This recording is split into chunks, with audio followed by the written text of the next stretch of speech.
अस्सलाम वालेकुम नाज़रीन, उर्दू टीवी चैनल में खुश आमदीद। व्यूअर्स, हर पल जियो पर आने वाला नया ड्रामा सीरियल बेचारी कुत्सिया, जिसकी आज आपने सेकंड एपिसोड देखी। कुत्सिया अपनी इज्जत बचाने की खातिर झूठ पे झूठ बोलती चली जा रही है, सिर्फ इसी वजह से कि यूनिवर्सिटी में उसे शर्मिंदगी का सामना न करना पड़े। मगर उसे अंदाजा नहीं कि यूनिवर्सिटी की ये चालाक लड़कियां उसके साथ क्या कर सकती हैं। इसी दौरान इब्राहिम, जो कि अमीर तरीन बाप का बेटा है, और कुत्सिया की वालदा काफी अरसे से उनके यहाँ काम भी करती हैं, मगर अभी तक इस हकीकत को कोई भी नहीं जानता। इसी दौरान एक दो मुलाकातों में ही इब्राहिम को कुत्सिया अच्छी लगने लगी।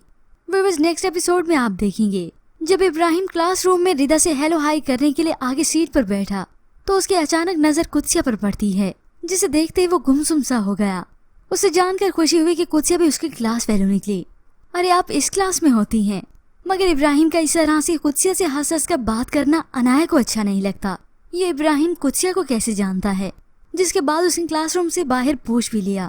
अब अनाया ने कुत्सिया के बारे में पूछा ही था कि इब्राहिम को उसका नाम भी पता चल गया।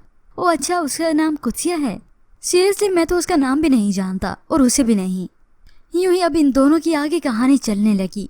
जबकि वहाँ कुत्सिया की वालदा हाजरा बेगम की तबीयत अचानक खराब हो गई तो वो हॉस्पिटलाइज्ड हो गई। तो इब्राहिम की वालदा ने अपने बेटे को हाजरा बी के मुतालिक बताया कि उनकी तबीयत ठीक नहीं, शायद उन्हें हार्ट का कोई प्रॉब्लम हुआ है। जिसके बाद इब्राहिम हाजरा बी की तबीयत मालूम करने खुद अस्पताल गया। अब जाहिर सी बात है, वहाँ कुत्सिया भी तो मौजूद थी। मगर जैसे ही उसने रिसेप्शन से पता किया तो वहीं पर कुत्सिया आमने सामने थी, मगर वो एक दूसरे को देख न सके।